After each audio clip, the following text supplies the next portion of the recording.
नमस्कार. कलागंगा या आपल्या चॅनलमध्ये मी प्राजक्ता तुम्हा सगळ्यांचं मनापासून स्वागत करते.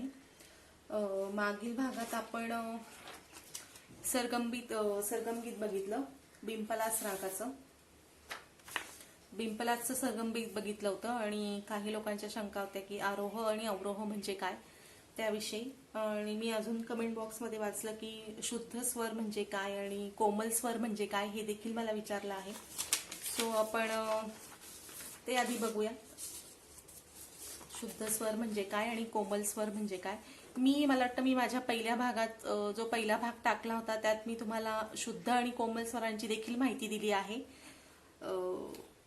ज्यांनी कोणी पाहिले नसतील त्यांनी माझे सगळे भाग बघा की पहिल्या भागातही मी अगदी बेसिक माहिती सांगितली आहे पहिल्या भागात तुम्हाला.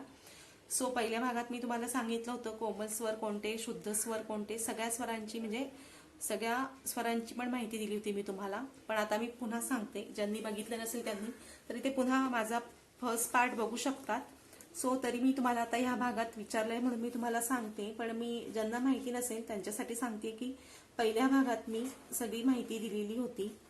कोमल स्वर, शुद्ध स्वर, तीव्र स्वर, म्हणजे मंत्र सप्तकातील स्वर, तार सप्तकातील स्वर कोणते आहेत हे देखील मी माझ्या पहिल्या भागात तुम्हाला सांगितलं होतं. कोमल स्वर कोणते असतात?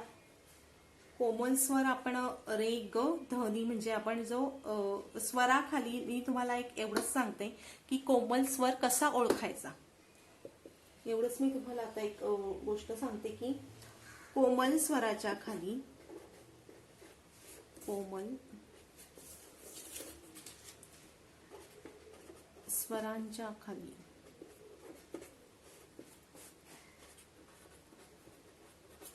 अशी आडवी रेघ असते. ओके, ही एकच रेघ द्यायची होती. ही एक आडवी रेघ असते कोमल स्वर.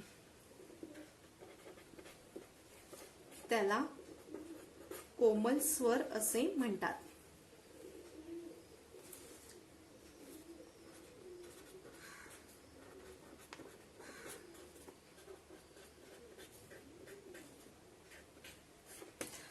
ज्यांना कोणाला सगळ्या स्वरांची माहिती बघायची असेल किंवा मंत्र सप्तक, मध्य सप्तक, तार सप्तक हे काही जाणून घ्यायचं असेल त्यांनी माझा फर्स्ट पार्ट जरूर बघावा. त्यात मी सगळं डिटेलमध्ये तुम्हाला सांगितलं आहे.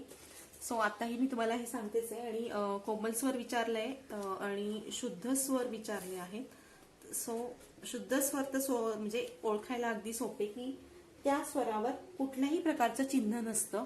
आता आपण हा रे घेतलाय, रे कोमल असतो, रे कोमल असतो. रे खाली काय, ही आडवी रेघ आहे, हा रे कोमल झाला. ओके,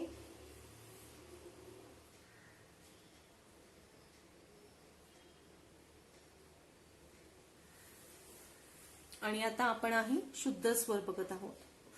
हे मी तुम्हाला रे कोमल असतो हे तुम्हाला मी उदाहरण दिलंय की अशावरून तुम्ही आडवी स्वराखाली आडवी रेघ म्हणजे तो झाला कोमल स्वर.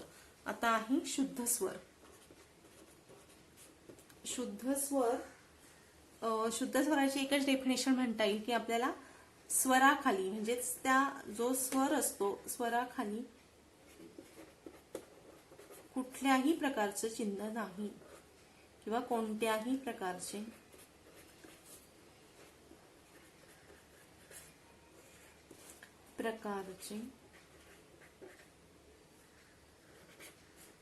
चिन्ह नसते, चिन्ह नाही.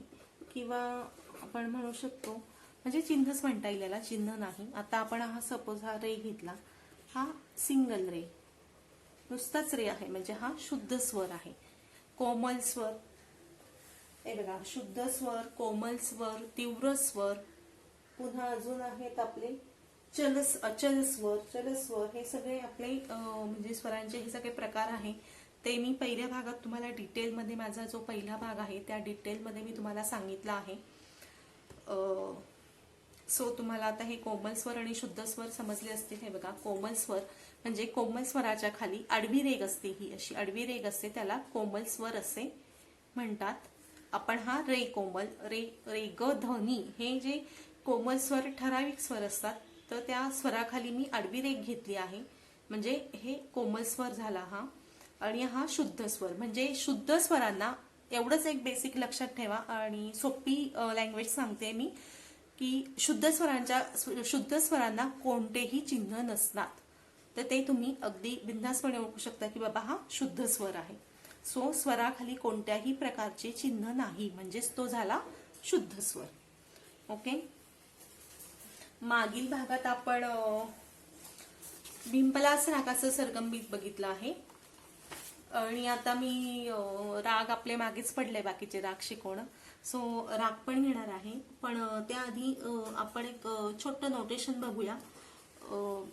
राष्ट्रगीताचं नोटेशन मी तुम्हाला देते. राष्ट्रगीत जनरली सोपं असतं, म्हणजे आधी आपण सोपे सोपे सोपे नोटेशन बघूया. राष्ट्रगीत किंवा असं छोट्या छोट्या पोएम असतात, त्या प्रकारचे आपण नोटेशन घेतोयच. म्हणजे मी रागही शिकवणारच आहे, मी म्हटलंच आहे, पण आपले कंटिन्यू राग सुरू होते काही भागांमध्ये.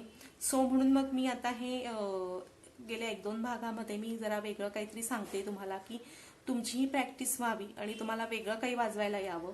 सारखे आपण राग आरोह अवरोह वाजून कंटाळा येतो, म्हणून मी तुम्हाला हे सांगते की आपण चेंज म्हणून आपण सरगमगीत बघितलं. पहिल्यांदा आपण भूपरागाचं सरगमगीत बघितलं, त्यानंतर आपण बिंपलाचं सरगमगीत बघितलं, आणि आता आज आपण राष्ट्रगीत बघणार आहोत, जे आपलं आहे नॅशनल अँथम. त्याचं आपण हे बघणार आहोत नोटेशन. म्हणजे ते सोपं असतं, वाजवायलाही सोपं, आणि जे सुरुवातीलाच हार्मोनियम वाजवता आहे किंवा ते आता शिकता आहेत, जे हार्मोनियम शिकत आहात त्यांच्यासाठी हे उपयोगाचं आहे. ज्यांना अगदी येतच त्यांना काही प्रश्नच नाही, आणि जे शिकतायत त्यांच्यासाठी हे खूप महत्वाची प्रॅक्टिस ठरणार आहे या सगळ्या गोष्टी केल्याने. सो आपण बेसिक एक मी तुम्हाला सांगते की आपण बेसिक आधी आपण बघणार आहोत, आणि मी तुम्हाला बेसिकच शिकवते आहे. सो आता आपण राष्ट्रगीत बघणार आहोत, नॅशनल अँथम आपलं. सो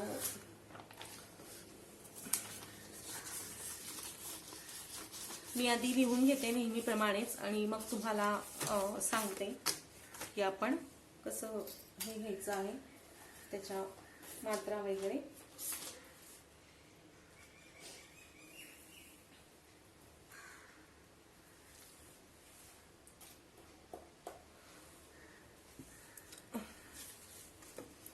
आपण आता राष्ट्रगीत बघत आहोत.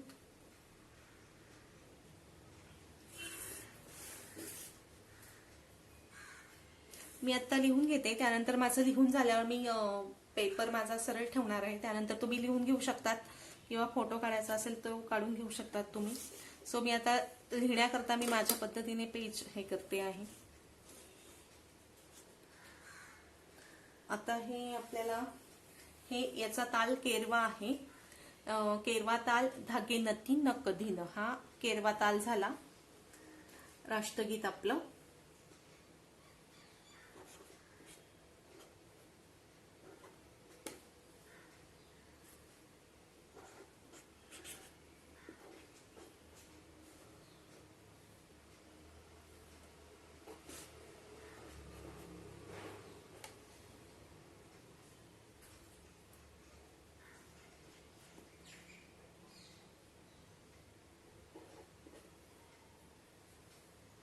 जनगण मन.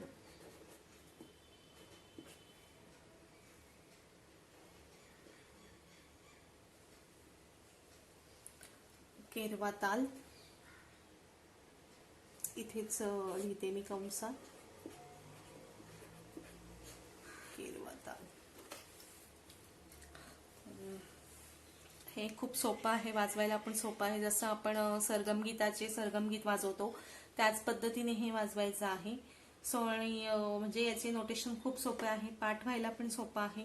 जे नवीनच हार्मोनियम शिकता आहेत त्यांच्यासाठी हे खूप महत्वाचं आहे. आणि जेव्हा आपण नवीन हार्मोनियम शिकत असतो त्यावेळेस आपल्याला हे राष्ट्रगीत जनगण मन शिकवलंच जातं. त्यानंतर आपण बघूयात अजून छोटे छोटे काही माझ्याकडे राग आहेत, त्यांचे आपण छोटे ख्याल आहेत, त्यांच्या बंदिशी आहेत, म्हणजे छोटे ख्याल म्हणजे बंदिशींची आपण नोटेशन बघूयात. सो फर्स्ट ऑफ ऑल आपण आज राष्ट्रगीत बघत आहोत. राष्ट्रगीताचा ताल आहे केरवा.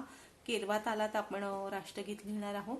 सो आपण जसे नेहमीप्रमाणे पाठ करतो त्या पद्धतीनेच आपण हे भाग करून घेणार आहोत.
हे राष्ट्रगीत आपलं आता लिहून झालेलं आहे. आपण आता याचे बोल आणि नोटेशन बघूया आधी, आणि त्यानंतर आपण वाजवून दाखवणार आहे मी तुम्हाला, तर ते आपण बघूयात. हे बघा, जनगण मन अधिनायक जय हे, सारे ग ग ग ग ग ग ग ग ग रे ग म, भारत भाग्य विधाता पंजा, इथे हा प आणि खाली जा ब, ही ओळ इथेच आहे, खाली अर्धी आहे.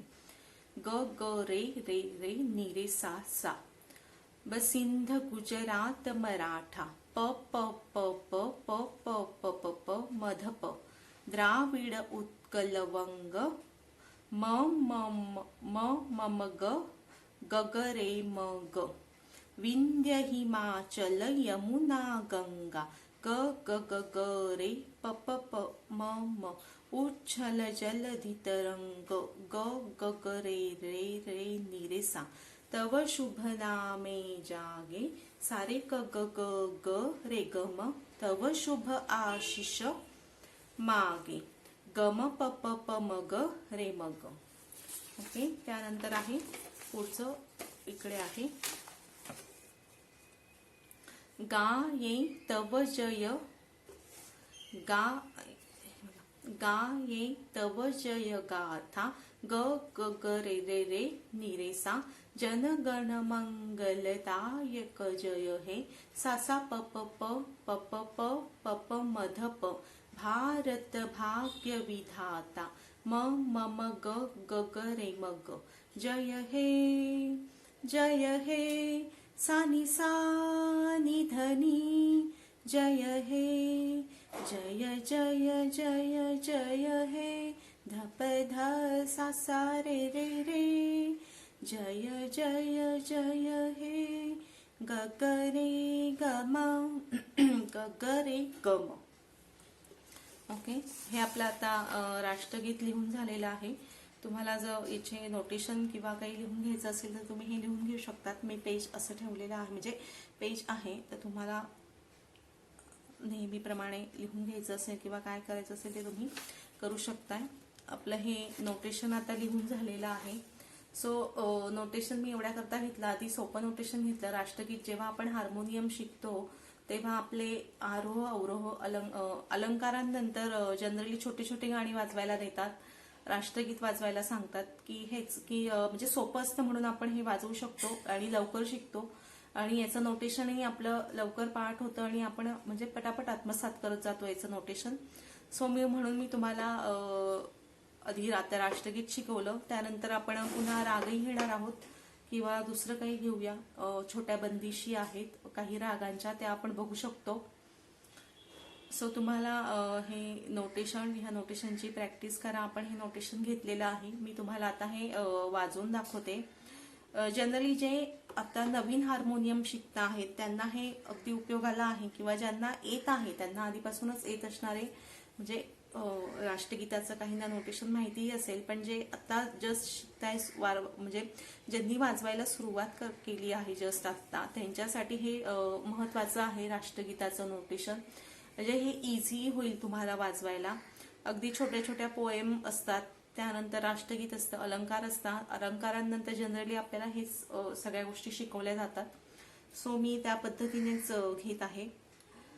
त्यानंतर आपण काही छोट्या बंदिशी पण बघणार आहोत, अगदी 3-3, 4-4 ओळींच्या, की तुम्हाला वाजवायला सोपं होईल, किंवा नोटेशन म्हणजे तुम्ही लवकर पाठ करू शकतात किंवा वाजवू शकतात न बघता. सो आपण आता हे राष्ट्रगीत आधी वाजवणार आहोत. त्याचं नोटेशन मी तुम्हाला वाजवून दाखवते राष्ट्रगीताचं.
सो हे तुम्हाला मी आता राष्ट्रगीताचं नोटेशन वाजवून दाखवलं आहे.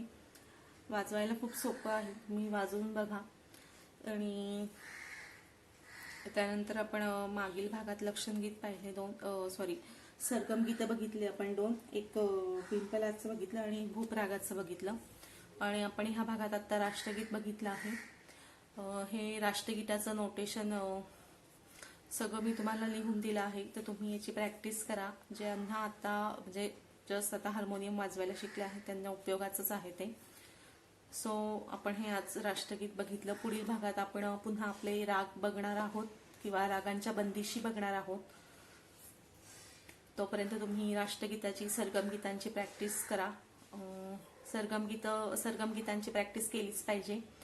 एका सरांनी मला आता प्रश्न विचारला होता की सरगम गीत म्हणजे किती प्रॅक्टिस करायची. तुम्ही काही म्हणजे जशी अलंकारांची प्रॅक्टिस केली तशीच सरगम गीतांची प्रॅक्टिस करायची आहे.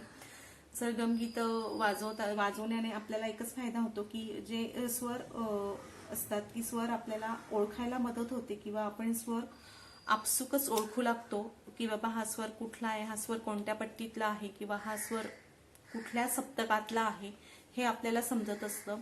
सो सरगम गीतं तुम्ही तुमच्या मनाप्रमाणे कितीही वेळा प्रॅक्टिस करू शकतात, जशी अलंकारांची केली असेल तशीच. त्यानंतर आपण आता पुढील भागात पुन्हा आपण आपल्या रागांकडे वळणार आहोत, किंवा आपण छोट्या बंदिशी शिकूयात. राग झाल्यावर किंवा मध्ये मी जसं आता तुम्हाला सांगितलं की जसं मधून मी तुम्हाला मध्ये सरगम काही राग झाल्यावर सरगम गीतं घेतली आणि आता हे पुन्हा राष्ट्रगीत घेतलं, त्या पद्धतीनेच आपण थोडे राग बघूया. त्यानंतर आपण पुन्हा रागांच्या बंदिशी बघूयात. सो पुढील भागात भेटूया. तुम्हाला आजचा हा माझा भाग आवडला असेल तर लाईक करा, शेअर करा आणि सबस्क्राईब करा. धन्यवाद.